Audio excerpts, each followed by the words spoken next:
আমার মতো এরকম হাজার হাজার যুবক হাজারো স্বপ্ন নিয়ে প্রবাস নামক কারাগারে স্বেচ্ছায় কারাবরণ করে।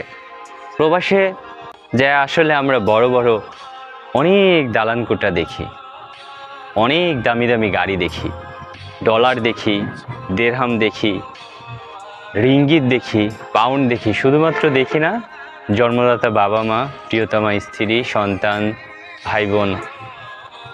অনেক মন চাইলেও দেখতে পারি না। তারপরেও আমরা অনেক আনন্দ নিয়ে প্রবাসে থাকি। একটা মনের মধ্যে সান্ত্বনা নিয়ে থাকি, এই সান্ত্বনা যে আমার উসিলায় আমার পরিবারের সদস্যগুলা ভালো আছে। জানো, এমন অনেক প্রবাসীর গল্প আছে, দেশে আসবে, বিদেশের মাটিতে টিকিটটা কাটলো, প্লেনে উঠবে, সেই মুহূর্তে তার মনটা পরিবর্তন হয়ে যায়। আর কয়টা দিন পরে যায়, আর কিছু টাকা কামাই, এই টাকাটা কামাইলে যদি মার চিকিৎসাটা হইয়া যায়। আব্বা কতদিন ধরে কইতাছে হজে যাইব, আব্বা যদি হজে যাইতে পারে, টাকাটা যদি পাঠাইতে পারি, ভাইয়ের পরীক্ষা, ছোট বোনের বিয়াটা, সন্তানকে একটা ভালো স্কুলে ভর্তি করাইতে পারি।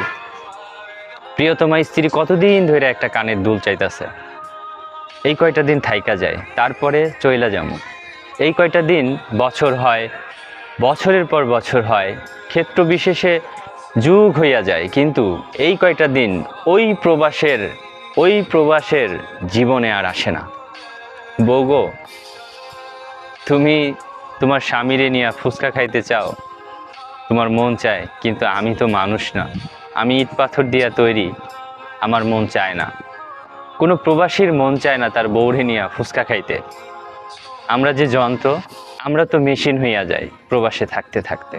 জানো বউ, প্রত্যেকটা প্রবাসীর জীবনের গল্প নিয়ে চমৎকার সিনেমা হইতে পারে, একটা ভালো মানের নাটক হইতে পারে। সেই নাটক দেখা তোমরা যতটা না মজা পাইবা, তার থেকে বেশি কানবা।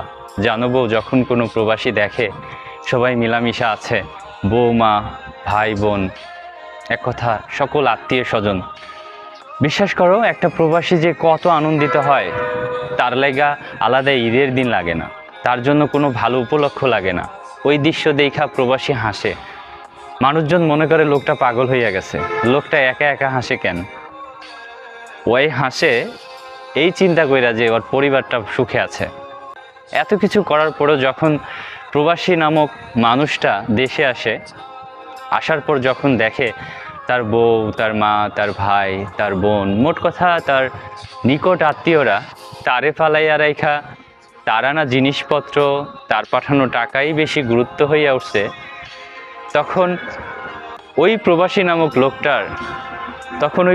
নামক লোকটার না চোখটা ঝাপসা হইয়া ওঠে। সে ওই ঝাপসা চোখে বসে বসে জীবনের অঙ্ক করে, আর অঙ্ক কইরা ফলাফল পায় শূন্য। আমার জীবনের ফলাফলও শূন্য। যাই হোক, তোমারে অনেক কথা কইলাম, এই জীবনে তো আর দেখতে পারলাম না, ওই জীবনে যাইয়া যেন অন্তত দেখতে পারি যে আমার বউ, আমার মা মিলামিশা সুখে আছে। হাজারো প্রবাসীর জীবনে এমন ঘটনা ঘটে, তাই একটু বলতে চেষ্টা করলাম। আমার কথাই কোনো ভুল ত্রুটি হলে ক্ষমা করবেন।